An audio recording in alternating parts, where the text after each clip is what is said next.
فأنا ناصح لإخواني بالصدع بالحق تبيض وجوههم. السكوت في مسألة الحزبية يضرها، فاصدع بما تؤمر وأعرض عن المشركين. سلامي على دماج ورجالها والشيخ يحيى ودار العلم يا سعد بانيها. Bismillahirrahmanirrahim. Alhamdulillahi hamdan katsiran thayyiban mubarakan fihi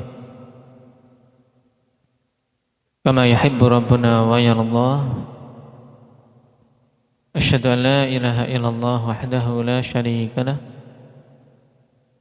wa asyhadu anna Muhammadan abduhu wa rasuluh sallallahu alaihi wa ala alihi wa ashabihi wa man tabi'ahum bi ihsanin ila yaumiddin. Amma ba'd. Kita lanjutkan pada masail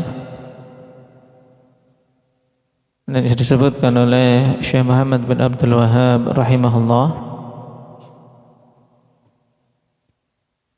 Fihi masail. Al-ula al-khawfu minasyirki. Pada bab ini ada beberapa permasalahan. Yang pertama jelas, yaitu bab ini menunjukkan tentang al-khawf minasyirk, rasa takut dari kesyirikan, yaitu khawatir terjatuh di dalam kesyirikan.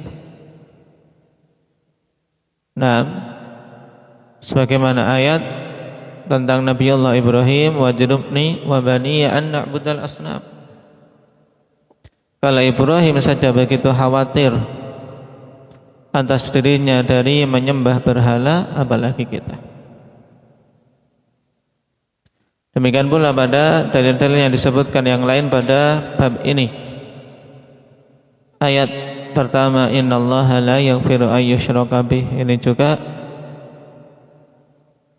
siapa saja yang paham tentangnya akan timbul rasa takut terjatuh dalam kesyirikan. Kenapa? Karena dosa ini jika seorang belum bertobat sebelum kematiannya tidak akan diampuni oleh Allah tabaraka wa ta'ala. Ditambah lagi dengan dampak-dampak buruk kesyirikan yang lain. Nah, seperti terhapusnya semua amalan, kemudian diancam dengan kekekalan di dalam neraka. Ats-tsaniyah an-riya minasyirk. Yang kedua, bahwasanya riya itu termasuk dari kesyirikan. Ini jelas diambil dari mana? Indak ya syukran.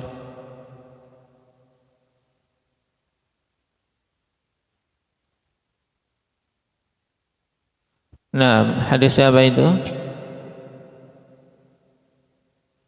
Man sahabiyuhu wa man akhrajah. Hadis Mahmud Ibn Labid. Naam, dalam Musnad Ahmad. Akhafu ma akhafu alaikum asyirkul asghar fasu'ila anhu faqala ar-riya. Naam.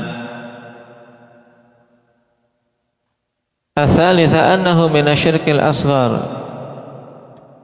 Masail yang ketiga yaitu bahwasanya riya termasuk kategori syirik asghar. Sebagaimana Nabi katakan ketika ditanya tentang syirik asghar, beliau mengatakan ar-riya. Nah, apakah mungkin riya ini bisa mencapai syirik akbar? Nah, maka jawabannya mungkin ketika riya tersebut mendominasi. Makanya Ibnul Qayyim rahimahullahu ta'ala ungkapkan dengan yasirur riya. Nah, yang masuk kategori syirik asghar adalah yasirur riya atau ar-riya al-yasir, riya yang sedikit. Adapun riya yang banyak dan mendominasi seperti riaknya orang-orang munafikin. Orang munafikin masuk Islamnya riak. Ini bisa masuk kategori syirik akbar. Kenapa? Karena di setiap amalan dia, niatannya hanya riak belaka. Taib.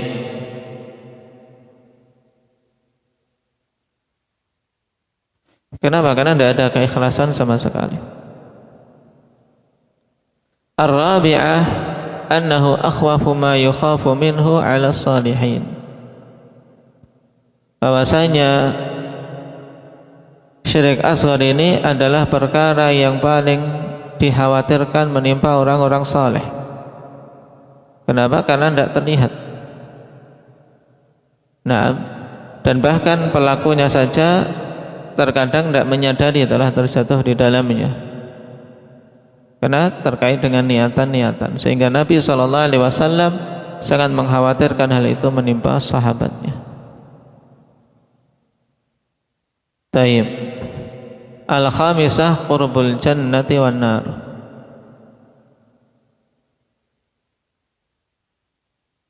Permasalahan yang kelima yaitu tentang dekatnya surga dan neraka. Diambil dari mana? Dari hadis man laqiyallaha la yusyriku bihi syai'an dakhalal jannah. Faman laqiyahu yusyriku bihi syai'an dakhalan nar. Yang bertemu Allah dalam keadaan tidak melakukan syirik sama sekali maka akan masuk surga. Syaratnya apa? Tidak terjatuh dalam syirik sama sekali. Tapi kalau bertemu dengan Allah dalam keadaan menyekutukan Allah, maka akan masuk ke dalam neraka. Maka syirik sangat berbahaya. As-sadisa al-jam'u baina qurbihima fi haditsin wahid. Yang keenam, digabungkannya antara kedekatan keduanya, yaitu dekatnya surga dan dekatnya neraka terhadap seseorang. Kenapa? Karena yang menjadi patokan adalah ada tidaknya syirik. Sebagaimana dalam hadis tadi. Hadis apa tadi? Man laqiyallah la yusyriku bihi syai'an dakhalal jannah. Al-hadis Hamzah. Hadis Jabir bin Abdullah radhiyallahu anhuma. Man rawah hadis Jabir ini? Rawahu Muslim.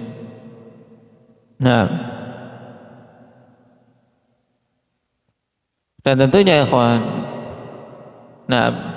yang dimaksud dengan seorang bertemu dengan Allah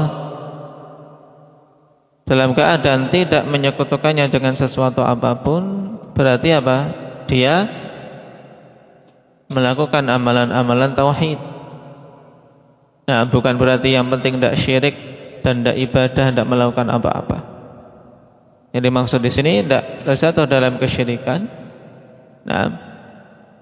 Dan dia mewujudkan kebalikannya, yaitu mewujudkan tauhid, mewujudkan amalan-amalan yang merupakan konsekuensi tauhid.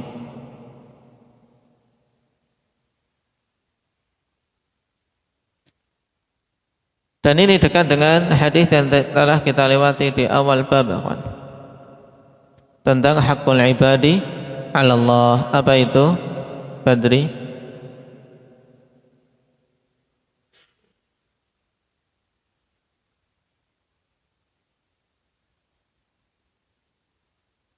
Wa haqqul ibadi 'ala Allah alla yu'adziba man la yusyriku bihi syai'a. Hadits man? Mu'adz bin Jabal. Man rawah? Muttafaqun alaih.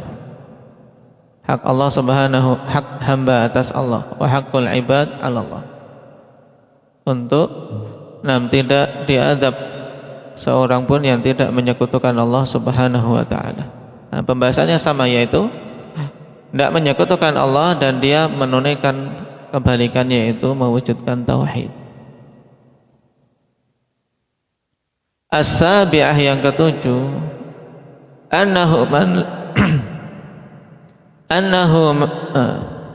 anna man laqiyahu yusyriku bihi syai'an dakhalan nar walau kana min a'badin nas. Ini yang mengerikan dan mengharuskan kita untuk takut bahwasanya siapa saja yang bertemu dengan Allah dalam keadaan menyekutukannya dengan sesuatu, dakhalan nar, maka mesti dia akan masuk ke dalam neraka. Walau kana min a'badin nas, walau dia termasuk orang yang paling ahli ibadah tapi syirik. Nah, dikenal zikirnya bukan main. Nah, dikenal pokoknya ahli ibadah tapi syirik. Nah, setiap tahun datangnya ke kubur-kubur para wali, minta hajat, minta kebutuhannya kepada syekhnya yang telah mati. Ini terjatuh dalam syirik. Nah, hal ini diambil dari keumuman hadis man laqiyallah yusyriku bihi syai'an dakhalan nar. Siapa saja, siapapun itu, baik yang ahli ibadah atau yang ahli maksiat, kalau bertemu dengan Allah Subhanahu wa taala dalam keadaan melakukan syirik, membawa dosa syirik, maka akan masuk ke dalam neraka. Li'anna man lil umum, dikarenakan man pada man laqiyal tadi memiliki makna umum. Cuma tergantung syirik yang dia lakukan. Kalau syirik akbar berarti kekal, kalau syirik asgar berarti apa? Tidak kekal di dalam neraka, tapi diadab sesuai kadar dosa syirik asgarnya. Ats-tsaminah al-mas'alatul 'azimah su'alul khalil lahu wa li banihi wiqayata ibadatil asnam.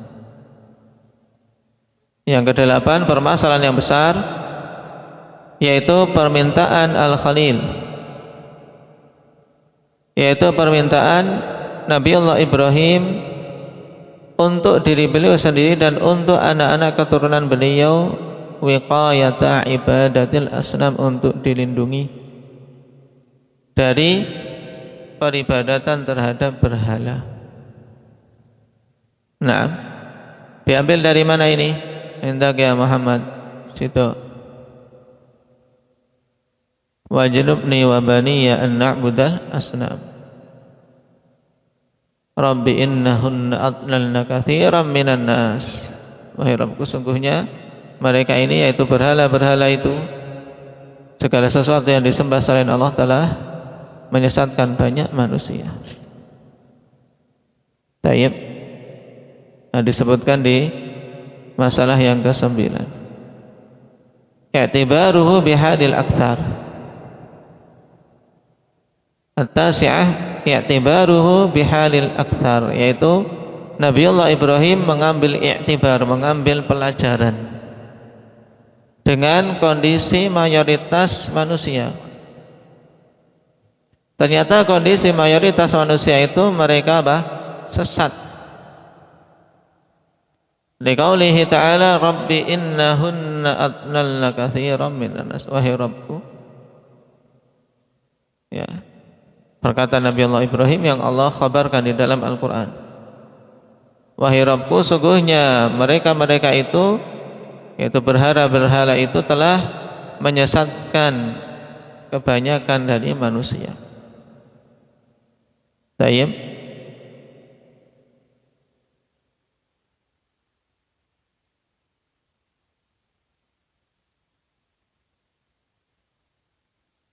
Cuman di sini akhwan, kalau kita perhatikan antara ayat yang menjadi pendalilan dengan ungkapan muallif rahimahullahu taala, ada sedikit iskal. Karena dalam ayat katsiran minan nas, wahai Rabbku, sungguhnya berhala-berhala itu telah menyesatkan kebanyakan dari manusia. Katsir berbeda dengan aktsar. Kalau katsir penetapan banyak, tapi kalau aksar menetapkan bahwasanya banyaknya ini mendominasi. mayoritas. Baik. Dan hal ini didukung oleh ayat-ayat yang lain yang menunjukkan memang mayoritas manusia itu dalam kondisi apa? Kondisi tersesat, dalam kondisi tidak memahami. Naam. Wa in tuti' aktsara man fil ardi yudilluka 'an sabilillah. Ini juga untuk menguatkan bahwasanya kalau kita mentaati, mengikuti kebanyakan manusia, mayoritas manusia kita ikuti, maka mereka akan menyesatkanmu dari jalan Allah. Maka kalau kita melihat itu dan mengetahui perkara ini, ternyata mayoritas manusia dalam keadaan sesat, dalam keadaan di atas kebatilan, maka semakin besar rasa takut dari terjatuh dalam syirik, dari terjatuh dalam kesesatan. Di sisi yang lain, untuk semakin besar rasa kesyukuran ketika Allah selamatkan kita dari hal-hal itu. Al-ashirah fihi tafsiru la ilaha illallah kama dzakarahul Bukhari. Naam. Faedah yang ke-10 padanya penafsiran la ilaha illallah sebagaimana disebutkan oleh Imam Bukhari. Taib. Dan hal ini diambil dari keseluruhan bab. Dari keseluruhan bab, penjelasan tentang makna la ilaha illallah, karena padanya nafyun wa itsbat. Taib, bahwasanya harus untuk seorang bisa dikatakan mewujudkan la ilaha illallah meninggalkan kesyirikan, kemudian mengesahkan, mengikhlaskan peribadatan hanya untuk Allah Subhanahu wa taala.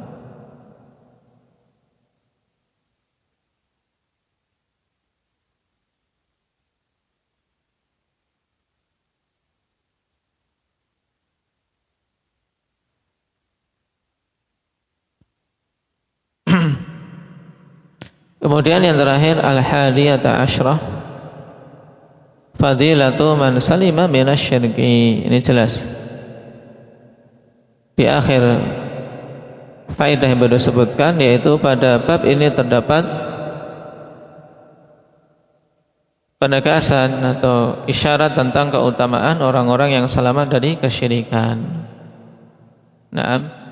Yang selamat dari kesyirikan akan mendapatkan ampunan, seperti dalam akhir ayat wa yaghfiru ma duna dzalika liman yasha.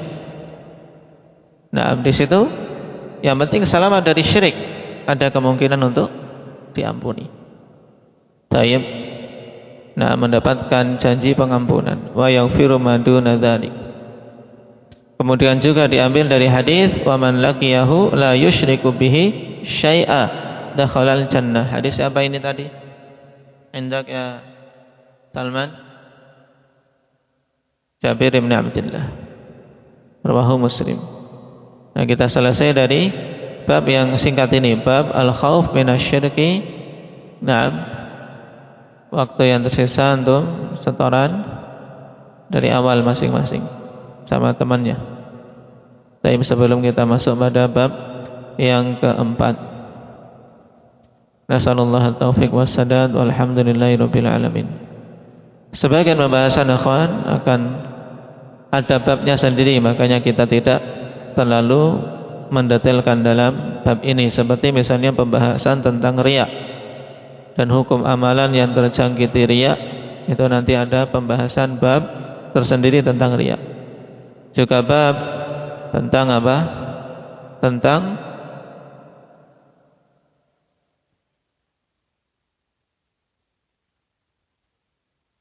syirik asghar yang lain. Syirik asghar yang lain seperti menggantungkan tamimah, memakai gelang-gelang untuk tolak bala, ini juga ada babnya tersendiri. Tamdhabit syirik akbar, syirik asghar telah kita ambil, sehingga itu sangat bermanfaat untuk pembahasan-pembahasan berikutnya. Naktafi bihadza walhamdulillahirabbil alamin.